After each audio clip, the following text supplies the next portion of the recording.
Good afternoon, everyone. Welcome back to my channel.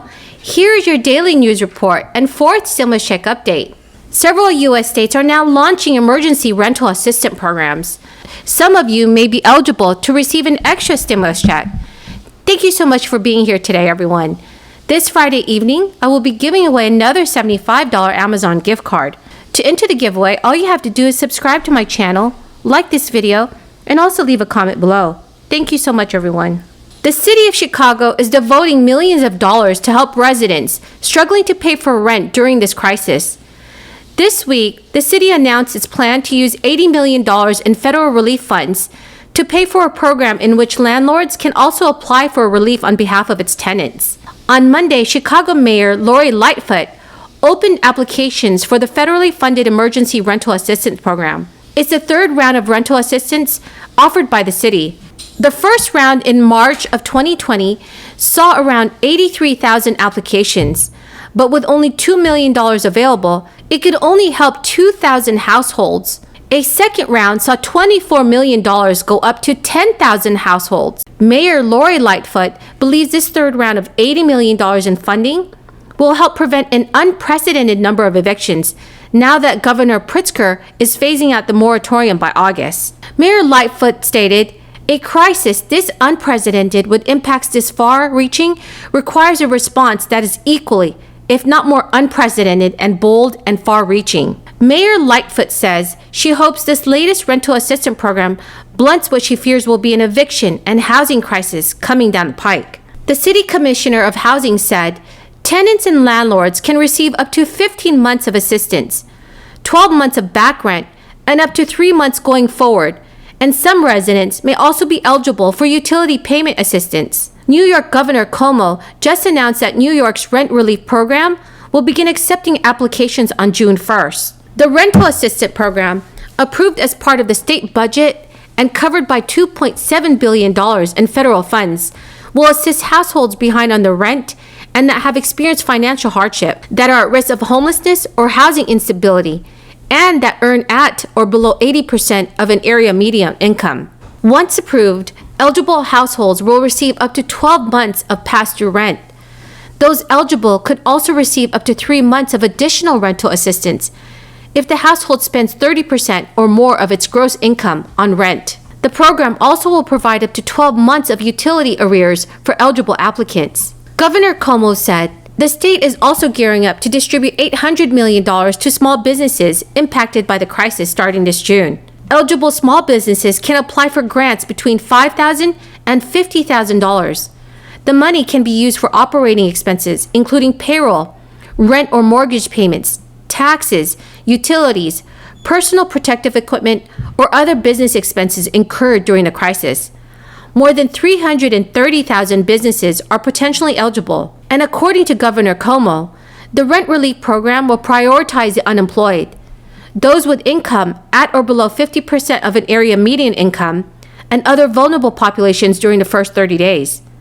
After that, applications will be processed on a first-come, first-served basis as long as funds remain available." There are now 23 states that are backing out of the $300 weekly federal bonus checks as soon as June, with Florida being the latest state to announce it's canceling extended federal unemployment benefits.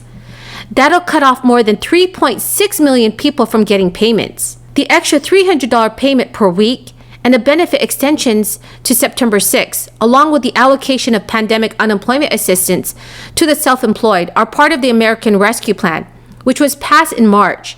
Last week, Labor Department officials declared that the federal government cannot intervene to provide jobless benefits once states cancel participation.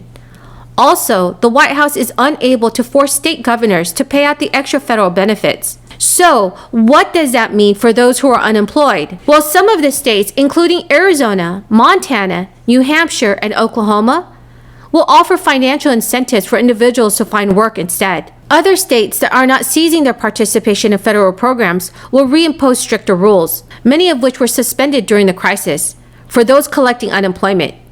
Hawaii, for example, is requiring that jobless workers prove they are searching for work.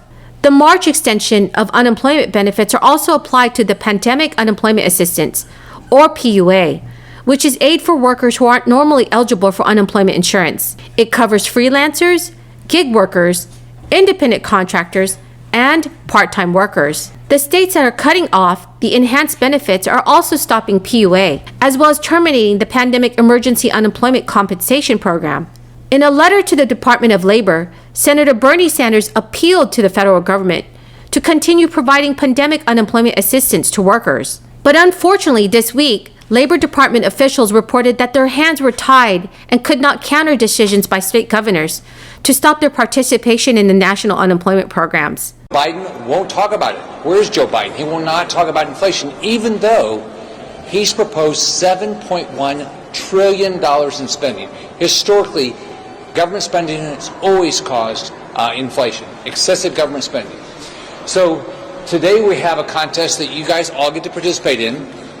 So I hope you're ready with your answers. It's called Biden's. It's like The Price is Wrong, but it's The Price is Right, but now it's The Price is Wrong because the wrong things are happening.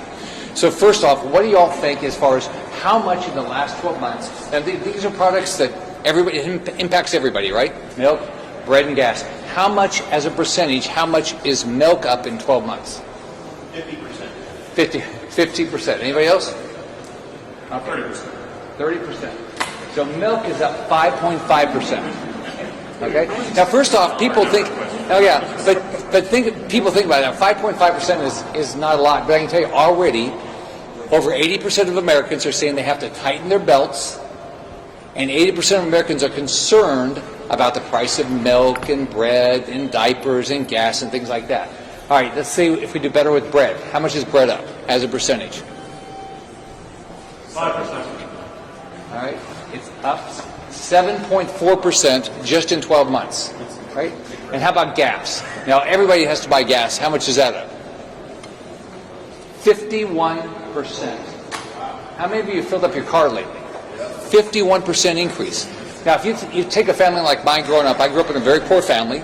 I went to the grocery store, whatever my mom had money, she would take in ironing to make ends meet. Whatever, either my older brother and I, whatever my mom made, one of us would go to the grocery store for our family, and she gave us a set amount of money. So when you saw something go up in price, we didn't have the money to pay for it. This is a kitchen table issue going on all across our country right now. People are worried about inflation. So milk being up, bread being up, gas being up, who's it impact? It doesn't change the life of the rich. It's the poor, the people on fixed income. So if you're on fixed income and all these things go up, your wages aren't going up. If you're a poor family, your wages never go up as fast as inflation is going up. We have got to stop this reckless spending. Joe Biden's off his ideas. So everyone, that is the end of the video for this afternoon.